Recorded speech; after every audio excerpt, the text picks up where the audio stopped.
Therefore, since we are surrounded by such a great cloud of witnesses, let us throw off everything that hinders and the sin that so easily entangles. And let us run with perseverance the race marked out for us, fixing our eyes on Jesus, the pioneer and perfecter of faith. For the joy set before him he endured the cross, scorning its shame, and sat down at the right hand of the throne of God. Consider him who endured such opposition from sinners, so that you will not grow weary and lose heart. In your struggle against sin, you have not yet resisted to the point of shedding your blood. And have you completely forgotten this word of encouragement that addresses you as a father addresses his son? It says, "My son, do not make light of the Lord's discipline, and do not lose heart when he rebukes you, because the Lord disciplines the one he loves, and he chastens everyone he accepts as his son." Endure hardship as discipline. God is treating you as his children.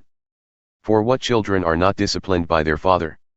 If you are not disciplined, and everyone undergoes discipline, then you are not legitimate, not true sons and daughters at all. Moreover, we have all had human fathers who disciplined us and we respected them for it. How much more should we submit to the Father of spirits and live? They disciplined us for a little while as they thought best, but God disciplines us for our good, in order that we may share in his holiness.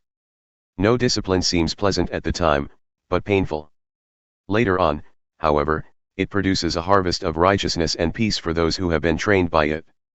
Therefore, strengthen your feeble arms and weak knees. Make level paths for your feet, so that the lame may not be disabled, but rather healed. Make every effort to live in peace with everyone and to be holy.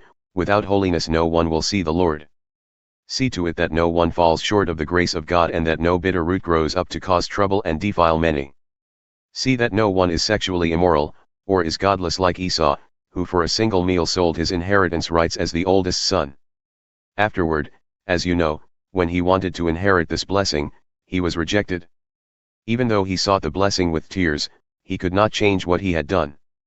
You have not come to a mountain that can be touched and that is burning with fire, to darkness, gloom, and storm, to a trumpet blast or to such a voice speaking words that those who heard it begged that no further word be spoken to them. Because they could not bear what was commanded, if even an animal touches the mountain, it must be stoned to death. The sight was so terrifying that Moses said, "I am trembling with fear." But you have come to Mount Zion, to the city of the living God, the heavenly Jerusalem. You have come to thousands upon thousands of angels in joyful assembly, to the church of the firstborn, whose names are written in heaven. You have come to God, the judge of all, to the spirits of the righteous made perfect, to Jesus the mediator of a new covenant, and to the sprinkled blood that speaks a better word than the blood of Abel. See to it that you do not refuse him who speaks. If they did not escape when they refused him who warned them on earth, how much less will we, if we turn away from him who warns us from heaven? At that time his voice shook the earth, but now he has promised, "Once more I will shake not only the earth but also the heavens."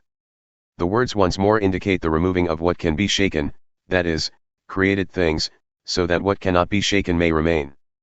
Therefore, since we are receiving a kingdom that cannot be shaken, let us be thankful, and so worship God acceptably with reverence and awe, for our God is a consuming fire.